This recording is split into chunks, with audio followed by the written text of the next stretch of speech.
Bismillahirrahmanirrahim. Assalamualaikum warahmatullahi wabarakatuh.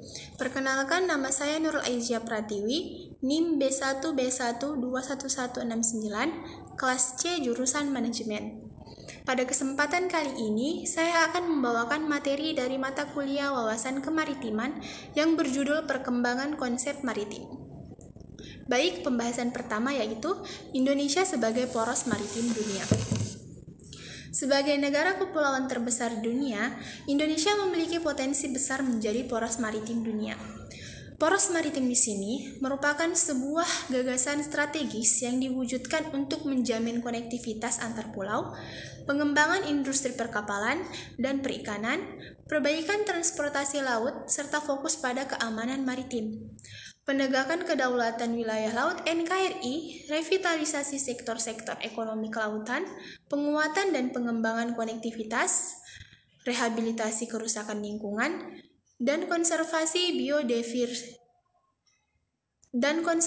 biodiversity, serta peningkatan kualitas dan kuantitas SDM kelautan merupakan program-program utama dalam pemerintah guna mewujudkan Indonesia sebagai poros maritim dunia. Terdapat 8 strategi kebijakan sebagai wujud paradigma geomaritim yang kemudian hal ini disebut sebagai Asta Tarani Geomaritim. Pembahasan selanjutnya, potensi Indonesia sebagai negara maritim. Dengan keberagamannya, potensi maritim Indonesia antara lain industri bioteknologi kelautan, perairan dalam, wisata bahari, energi kelautan, mineral laut, pelayaran, pertahanan, serta industri maritim sebenarnya dapat memberikan kontribusi besar bagi kesejahteraan dan kemakmuran rakyat Indonesia. Pembahasan ketiga, urgensi pembentukan Kementerian Maritim. Indonesia memiliki multi perspektif dan tidak parsial, yaitu meliputi filosofi dan sosial budaya, hukum, ekonomi dan lingkungan, dan pertahanan keamanan. Berdasarkan hal ini, pada 20 Februari 2017, Presiden Joko Widodo telah menandatangani Perpres, yaitu tentang kebijakan kelautan Indonesia. Pembahasan selanjutnya, negara maritim dalam perspektif pertahanan dan keamanan.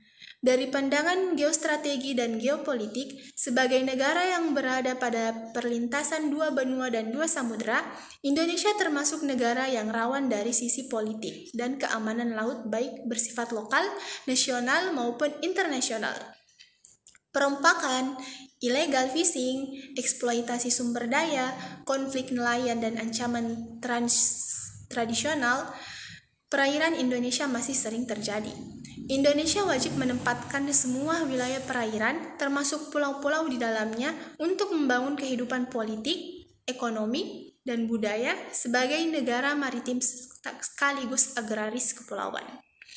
Aspek-aspek yang menjadi perhatian diantaranya adalah pengembangan industri pertahanan maritim, penyelesaian wilayah perbatasan, pencegahan imigran gelap, optimalisasi ekonomi maritim, termasuk di dalamnya pengelolaan sumber daya laut yang berkelanjutan, pencegahan illegal fishing, dan pemberdayaan masyarakat maritim, yaitu masyarakat yang berada di pulau-pulau sekitar Indonesia.